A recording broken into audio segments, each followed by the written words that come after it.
Welcome, welcome. This is Pseudonymous BN of Super Mario World and Super Monkey Ball hacking fame, and today I'm here to address something that lots of people have been begging me to for almost since the beginning of time. No, not really, only a few weeks. But since I've been releasing some levels with some pretty advanced UV mapping, they've been asking me to do a tutorial, and I initially thought, that's not necessary because someone else did a tutorial a long time ago. But now I'm kind of realizing that one only really touched on the basics, and the stuff I usually do is way more advanced, more like tips and tricks than the basics. So I'm going to show you some of the more advanced stuff that I do, just to show you how I do what I do and what kind of stuff I use to do it. And hopefully by the end of this video, you'll be a pro like me, because that's what people want to be apparently. They think I'm the UV mapping deity, when truth is this is a simple process, it's easy to pick up on, and you'll be able to do it just fine in no time. So as you can see here, I've made a level. It's pretty lame looking. Okay, maybe not lame, but I doubt I'll ever play this. I just made this for the sake of this tutorial. It's simple, it's kind of janky, it involves a lot of random, kind of non-connected ideas, but it's for the purpose of UV mapping, kind of showing off what I do. So anyway, first thing you're going to want to do is, you'll notice this tab right here, this little window. This is your materials. Right here at the top you've got one already. I think it's called default. Yeah, default right here. But of course you're going to want to import some textures of your own, because Wings 3D, it's janky, it's simple, you love it or you hate it, but it gets the job done and it works with textures. So first things first, this is what I do when I import my textures, because I've got them all saved in this other file. I combine this whole thing. You're going to want the whole solid option, this little solid cube selected. Only then will the combine option be there. So now it's just one entity. Press space, deselect it. Over here in this other window, you'll see it's only one object. There's an eye by it. That's the visibility selection.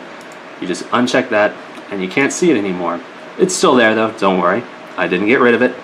So merge, I'm going to pick merge up here. Got lots of files, but I have the textures. I'm going to use this new toy box texture that I've been working on.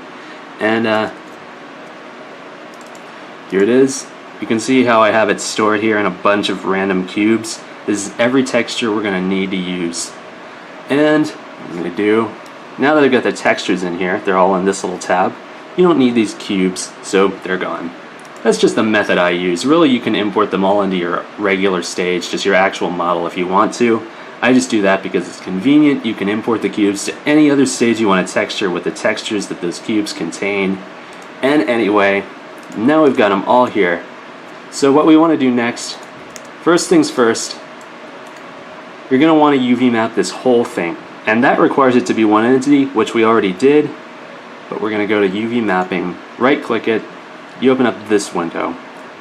Now you want the faces selected. I think it just does that by default, but anyway, select this whole thing. Then you right click, segment by projection. Now, the other tutorial I saw did not cover this at all, and this is the easiest way to get everything UV maps right away. And it's really simple. Wings just does the work for you. I don't know why you wouldn't do this. I guess if you're one of those Wings haters that says it's janky, but screw them anyway, we're doing it. Then you right click, continue, and you want to pick projection normal. And look at all that geometry. It looks like a mess, but that's because we've UV mapped every single thing, every single entity in this project. And you want to click right click on this giant mess of polygons. You want to scale, max uniform. And this just puts everything at the maximum. And this is only temporary, because what we really want to do is we want to right click again. We're going to click scale, and we're going to normalize the sizes. That just puts everything at the size it really is in the model. And what that does, it puts everything, every texture at a uniform space. So now that we've got this, you'll notice Wings sets us up with this default alphabet looking texture. It looks like a bunch of building blocks or something. You don't want that, of course. So you're going to right click on your model now. Down here there's a selection for material, and you just want to put everything at a certain texture. Usually it's the texture that I use for the bottoms of things, because that's the last thing I really ever want to go back and UV map. I just want that done automatically, and I'll work from there for any other minor details. So the texture I'm using, on the bottom, it's called Scribblewood. And now you'll see everything is UV mapped. But of course that's not the final state of the level. I know some people just do that and call it done, but we're doing the details here. So the next thing I usually do is I want the checkers. All Monkey Ball stages have checkers on them. That's like how you know the distance of things and how everything's scaled up. It's more like a measurement than just an aesthetic choice. But anyway, you're going to want to select every top face that needs checkers. And most Monkey Ball stages, what they do is they have like 3 or 4 different types of checkers, different colors or something. But you're not going to mind that right now. You just want to collect every face that is going to need checkers of any sort. You're going to notice even the little face down here on this platform with the lip. Everything. And now you can see it might have been a little tedious, but it didn't take long. I selected every face that needed checkers. Then I'm going to go back to material here, and I'm going to pick one of the checkers. We'll just start with the red ones. And look, holy hell, those are big checkers. I don't know if you can see this because this potato that records isn't doing so well here. But anyway, we're going to go back to UV mapping. We're going to left click it this time. Because everything's UV mapped already because of that first step we did, you never have to right click again unless something is just janky and you want to redo it from the start. But look what we got here. We're back to this material, and it's only showing what we selected. Now, we're going to do this uniform and normalize sizes thing again. I don't think you always have to do that. It's just a safe thing to do, especially when you've selected a bunch of disparate things. After you've done some scaling and you want to scale everything back to normal in your new selection, you want to do that again. Just constantly be doing it. Get into the habit of it. And what we're going to do here, we're going to scale this uniformly to a size where we think the checkers are going to look better. See, they're getting smaller here. And right here looks like a decent size, maybe a little bit smaller than that. Right there. That looks fine. As you can see now, this looks more like a regular scaling of a Monkey Ball stage. We're going to deselect that so you can see the checkers now. And I know a lot of people have been really cavalier about pushing this exact size that Monkey Ball checkers are supposed to have. Like the squares down here, it's supposed to be like 4 of them in every square or something like that. That's only if you're really intense about this kind of thing. If you're OCD as hell, then maybe you could go for that. I don't think it's necessary. Like, as long as it doesn't look like crap, as long as everything is normally scaled, everything looks kind of uniform, you're going to be fine, honestly. And this is for beginners, I'm supposing, so don't bother with that unless you really want to and you really know what you're doing. So, next thing we're going to do, I think I'm just going to select some faces that I think would need like the green checkers. I've got some green checkers for this world too. And just for fun, we're going to use some of them. Just to give the stage some variety, you know? Here are the green ones. And as you can see, now it looks a little bit different. Just put the different colored checkers. If you have a few that you're using, just use them to kind of spice things up. I use them a lot to define slopes. I feel like the original Monkey Ball games, especially Deluxe, did that quite a lot. It helps the level look better. It helps the player know what he's anticipating, what he's about to come up on. But anyway, next thing I'm going to do is I'm going to start going for the side textures. And I have this one texture that's like a side ledge. And this is where things get complicated. But as you can see here, there's a simple process to do it. I'm just going to go ahead and start with this little starting slope ramp thing. I'm going to select all the side faces of it. I'm going to put them all to this texture. What did I call it? Darkwood ledge. There it is. Now you can't see that anything has changed right here, but mapping is going to solve that. And as you can see, we've got everything here, but we don't really want to select everything right now. What we want to do first, we're going to select all these edges that are on the same plane, if you know what I'm saying here. See how all these are kind of stretched out. They're all on the same like horizontal plane. I don't know how else I would say that, but see how these right here, those are going diagonally? You don't want to select those yet, because it's not going to work this way. But you have this really handy thing. Like, we can select this too, because it's straight. And you have this really handy process you can use of UV mapping all of this at the same time. See, they're all straight rectangles. So we're going to scale this, max uniform, again, normalize the sizes, and up here at the top is where the ledge, the actual ledge part of this texture is. So we're going to move this vertically up to where the ledge would be, and bam, look at that. Kind of get a better look. I'm going to X out of this window, and there is your platform with the actual ledge. It looks legit. Down here you got it too. These are going to be a bit more tricky. You always want to work in pairs. Select the two at the same time. That just makes everything easier for you. We're going to do the same thing. Not rotate, scale, max uniform, scale, normalize sizes. Didn't really have to do that this time. This is where things get really manual and tricky. You just have to keep doing it, and you have to get it right. So we're going to rotate this, and this video is not going to show this well at all, but there are pixels you can see around the edge of this. You want to get them straight. Kind of use that alphabet texture to line it up. Just straighten this out as straight as it can go. Straighten this one too. You kind of have to rotate the opposite way for that. But you can actually use the first one as a reference here when you're doing that. And this is what I do. Then you move it back up, and you've got the ledge. Now you'll see here though that they're not even. So that means you have to kind of finagle with this a bit. You kind of have to keep scaling, keep moving it until they look right. Here, that's much better. I'm going to move this up just a bit. Or down, I mean. And there you go. Looks great. Now ideally you would do this with all of these, but I think you get the point now. So I'm just going to move on to something different. I'm going to texture this hexagon. This is going to work on the same principle. Just select everything that's in the same plane. Even this little thing that's jutting out right here, it's still on the same plane, so you can use it. Just that right there is the only thing you can't do right now, because it's diagonal. I think I can even go ahead and do this.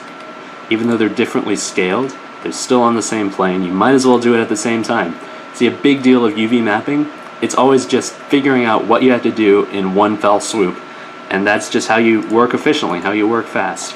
So I'm going to do a more complex side texture for this. I have this wall star texture. I'm going to UV map that. Scale, uniform. I want to go scale, max uniform. And for these, since they're meant to stretch across from the top to the bottom. So what you want to do here is you want to do max vertical. And you'll see now all of them are stretched from the top to the bottom. It has this perfect rim around the top. It looks good. And bam, you're done. Unless you want to work with some of the scaling here. Sometimes, since this just stretched it into a perfect square, sometimes you want to move the sides like that. So your texture doesn't look kind of warped or stretched out too much. Like sometimes you want the actual scaling in this UV mapping window to actually reflect what it looks like, the shape that you're texturing onto. And that's that. Now we're going to move on to this. There are two ways you can do a diagonal surface if you want to maintain that perfect little lip around the top. We're going to set this to the same wall star material. Same process pretty much. We're going to scale max uniform, scale max vertical, maybe a little bit horizontal so the stars on the wall don't get stretched out.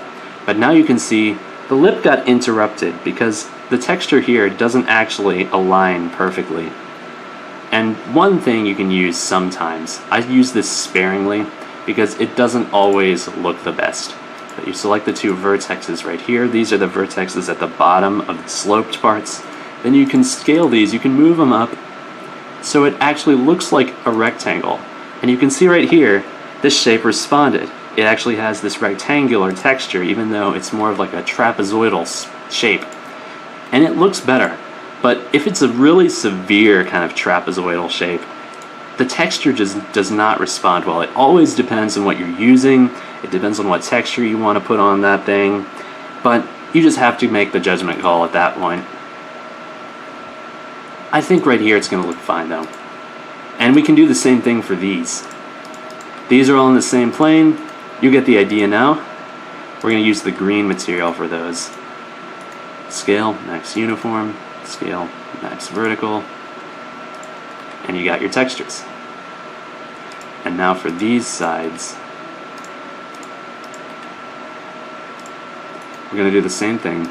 Put them to that green material, UV mapping, put them at max uniform, max vertical, And this might be a little bit more severe, so maybe you're going to see what I mean here when you don't always want to use this method with moving the vertexes up. See how this looks?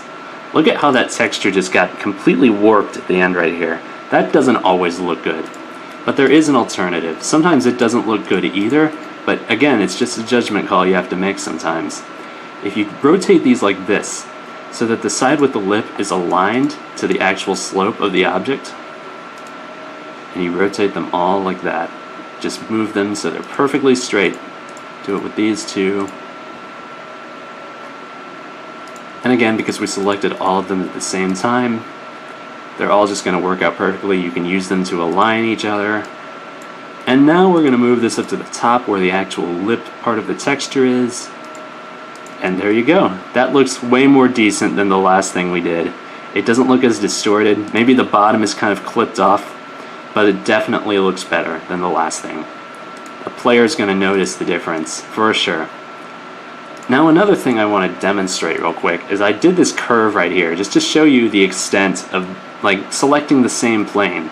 Even though these things are curved, you can still select them all and UV map them all at once because they're all on the same plane. This is the most handy thing I think that exists in the realm of UV mapping, just knowing when to do this, when to select everything at once. And even this little end piece, I don't know if the one on the end right here is going to work out. We're just going to do that. We're going to ignore that little lip that I made so you can jump up onto these hexagons. But all of these, since they're the same height, they're all on the same plane, they're all going to work out. We're going to use the old dark wood ledge. And the same old process, same old thing, max vertical. Going to scale this a little bit so the ledge isn't completely lost. And there you go. They all have the lip now. Doesn't that look good? It is handy as hell. So it's just a matter of always knowing what to do. And that's really all you need to know. This is all the advanced UV mapping techniques that I know. And you really just build on those from there. And another thing about UV mapping I think it's worth saying is sometimes you really ought to know just when you don't need to do something advanced. I put this tube into this level just so you know what I mean. Like if you wanted to UV map all of these perfectly to put some kind of texture on them, it's just going to be a pain because of all the ways they're bending, all the ways they're not on the same plane. None of these are. It's a curve. It's just not going to be worth the trouble. So it's really another judgment call you have to make. And if you just put a texture on this, it's going to look fine. I'm going to use this.